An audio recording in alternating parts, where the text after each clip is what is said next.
G'day ladies and germs, Conor here from Sudubs Media, back with another video. Today we're doing a bit of a microphone test slash example slash comparison, and the two microphones we're testing is the new Videomic GO II, which is what I'm recording on now, and then we're going to do the good old fashioned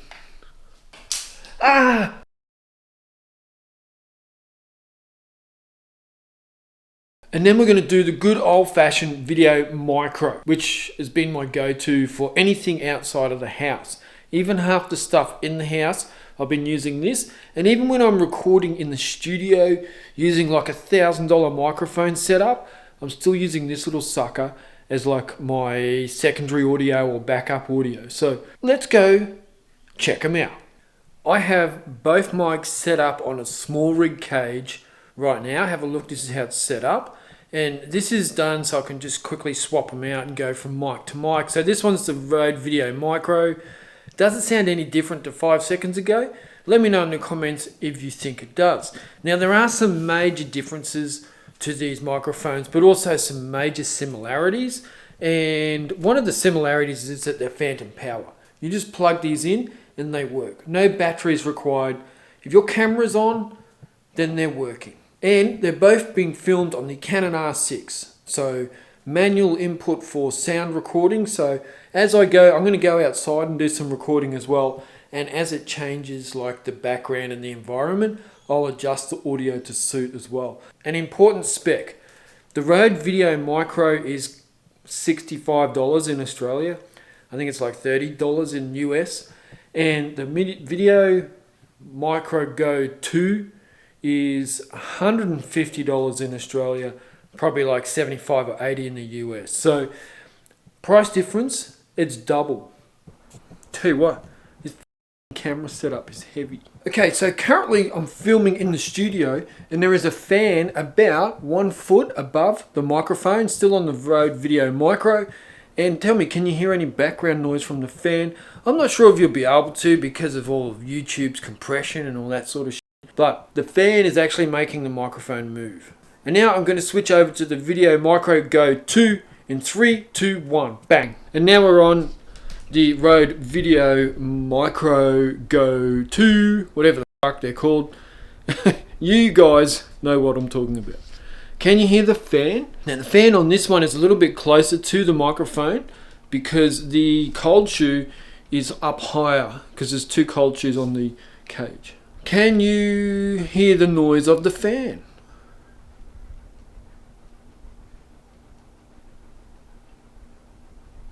Anyway, let's go test it outdoors. We're going to do around traffic, around the waterfall. Maybe it'll be windy as well. Not sure, but we'll go test it out. Alright, I'm in the car now. The aircon's on, the engine is running, and this is the Video Micro GO II. And I'm interested to know how much noise there is. Now I can always turn the volume down, the input, the gain, whatever. I can turn it down, but I'm trying to set it up so if you're just filming, you just want to drop it into Premiere Pro, make a quick video and go. Will this work? I think it will. I think it'll work really well. It definitely picks up the sound nicely. It's definitely directional. But listen for the engine noise.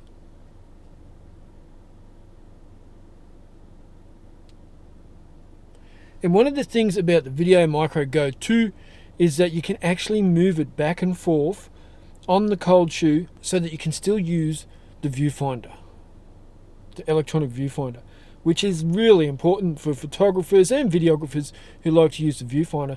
Before you couldn't. Even with the Video Micro, you couldn't. It would it'd be there in your eye or on your forehead pushing against you. You really couldn't do both. But here, the microphone slides back and forth. I really dig that.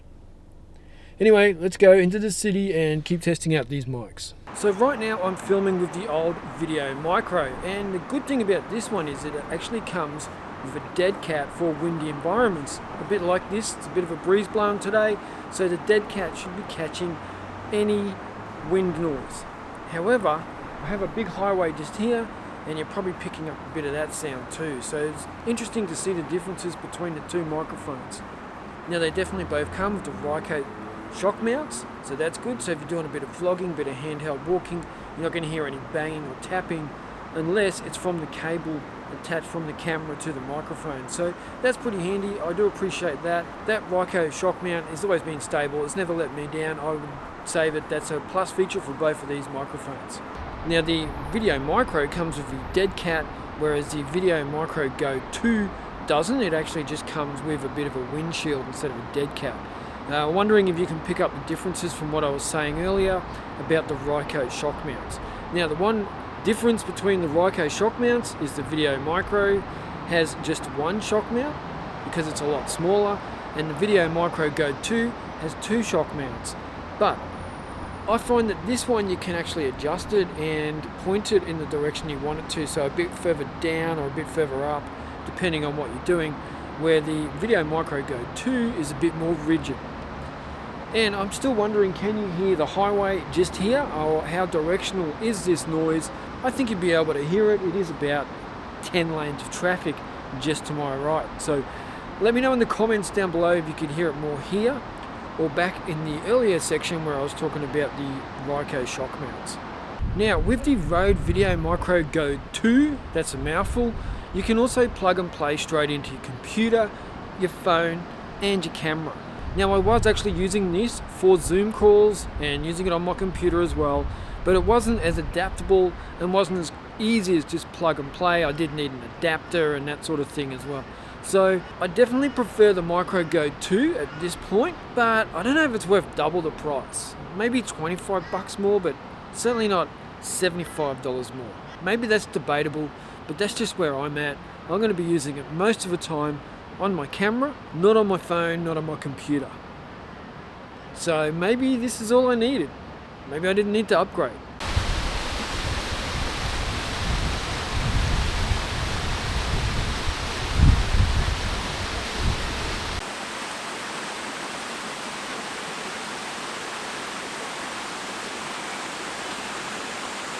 Okay, here we are. We're using the Google Pixel 6 Pro with the Rode microphone on top, plugged in, and I have the audio settings tuned so it shouldn't be clipping. I did some video recordings earlier and it was clipping, but what do you think this sounds right now? This is with the Rode Videomic GO II on the Pixel 6 Pro, and it's about 1 meter, maybe a little bit less, maybe half a meter now from my face. Looks pretty good, sounds pretty good. I think it's hang on, the fridge is there. Can you hear the fridge humming?